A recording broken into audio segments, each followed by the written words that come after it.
Saayid argamee jira. Hordoftootaa fi dhaggeeffattoota koo hundi keessaniyyuu akka yaaddoofnes hin jira. Eegaa rakkoo isarra gahee hedduudha.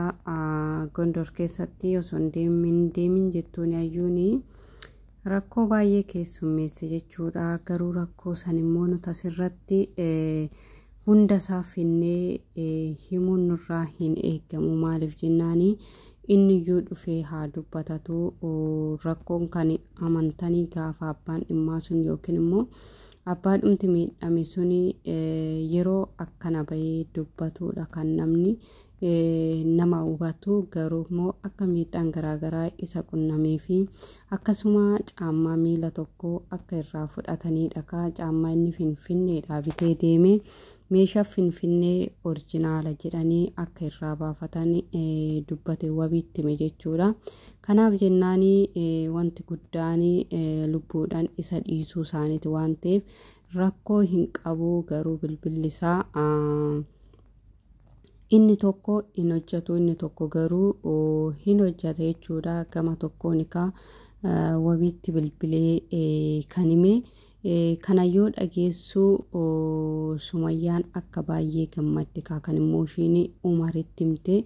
Umariin hundi keessaniyyuu beektuu. Umarii fi Sumayyaan walitti wanta dhiyaatanii fi deemtee Umaritti himte jechuudha. Hordoftootaa fi dhaggeeffattoota koo kanaanis maal isiniin jechuun barbaadee hin yaaddaynaadha.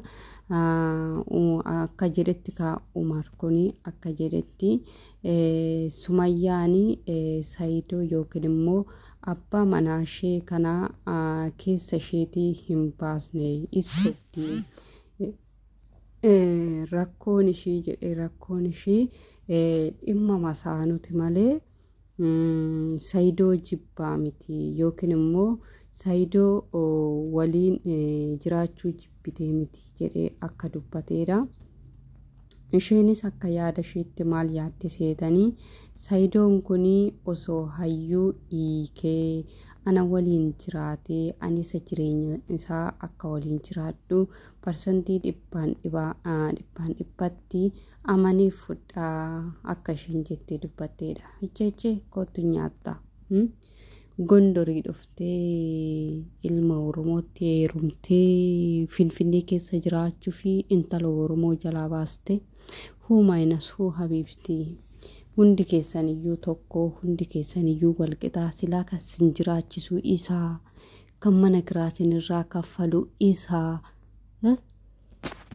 hundayyuu kan siniif guutee sin jiraachisu Saayidoodha waan ta'eef sin maaliif wal dadhabdan? Sin maaliif wal dadhabdan? Silaa siniif eeyyama sin jiraachisa. Wanna ittiin jiraachisu sin hin dhabne waan ta'eef sin maaliidhaaf wal dadhabdan? Rakkoo. Kanaaf jennaanii hundi keessaniyyuu yoo walii galtanii Saayidoon har'as boros sin jiraachisa sinin jedheera. Sinan jiraachisaa sinin dadhabu sinin jedheera. Garuu immoo bakka Saayidoo sinin dadhabinitti bakka ani sin jiraachisuu masaanuu kana hunda walitti qabee sin jiraachisuu hin danda'u sinin jedhetti immoo yoo nu jiraachise jettanii irratti ololooftanii kun hin danda'amu. Garuu sinin dadhabne sinan jiraachisa sinin jedheera. Sin wal danda'uun dirqama keessanii warroonni masaanuu kun girrigirrii hin uuminaan irratti. Girrigirrii dhiisatii wal jaaladhaatii waliin jiraadha. Sumayyaan ani koo fuudhe kanan jedheeni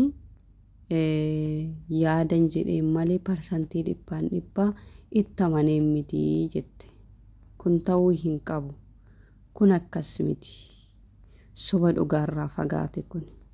Ati Saayidoon dursaa Arabaa intala Arabaa fuudha jedhee wanna yaaduu fi akka wanta ati yaadde siif hin guunne fi kanatu keessa keetti siif fudhatamuu dide malee inni masaanuu fuudhuun yookiin masaanus irratti dabalamuun wanta si aarsee miti.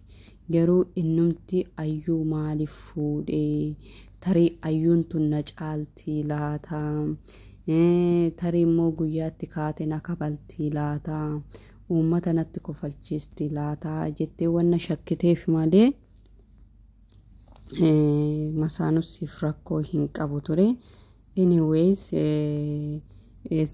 Saidoonii gara Gondorii caammaa miila tokkootiin deebi'aa jira waan ta'eef akka walii galtan ammas taanaan akka walii galtanii ammas immoo Gondorii dhuftanii Adaamaa keessaa dhuftanii ayyuun ka Adaamaa jirti ishee sun immoo gara Gondorii amma Finfinnee jirti Finfinnee irratti wal itti kaatanii yookiin wal loltanii qilleessa biyyaa kana balaashaani.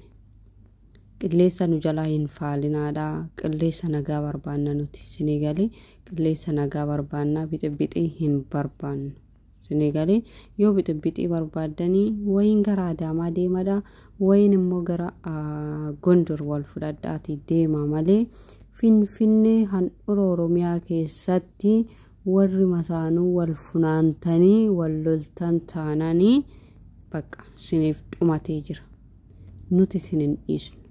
Nuti ijoolleen Finfinnee keessaa sin hin dhiisnu. Kanaaf jennaanii walloluu yoo barbaadanii boksiidhaan wal shannaftanii Saidoo fudhachuu yoo barbaadan Ayyuu fi Sumayyaanii get out. Finfinnee keessaa gadi baati Adaamaa wayin naannoo Naaziriit jechuudha Adaamaa Naaziriit naannoo sanitti achi gadi bu'aati. wal boksiidhaan wal afuufati Saidoo abbaan ashannaf yaa fudhatu malee Finfinnee keessatti wal lolda jettanii caacataa takka uumtanii jechuudha. Caacataa takka uumtanii wal dhiisuu hin taatu.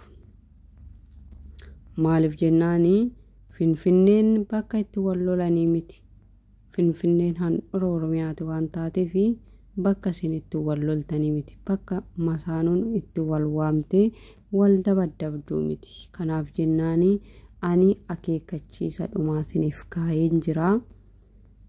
Finfinnee keessatti warri masaanuu Saidoo fuudhe kuni akka wal hin lolle. Kana quba qabaachuu qabdu. Senegalee kana quba qabaadhati wanna gootan beeka. Ayyuu atis wanna gootu beeki. Sumayyaa atis wanna gootu beek. Okay? Gondor deemee si barbaacha dhufee jira. Kinoo warri faandoo caammaa tokko irraa baafatanii jiru. Kana waan ta'eef caammaa isaa okay yaa fudhatanii caammaa originaala jedhanii irraa baafatan waan ta'eef yaa baafatanii garuu lubbuudhaan baga deebisanii. Kanaaf jennaan immoo sin immoo as dhuftanii Finfinnee keessatti caacataa takka nurratti akka hin uumne siniin jenna. Ani kanuma sinii akeekkachiisuu barbaada. Turtii gaarii lafa nagaa oola.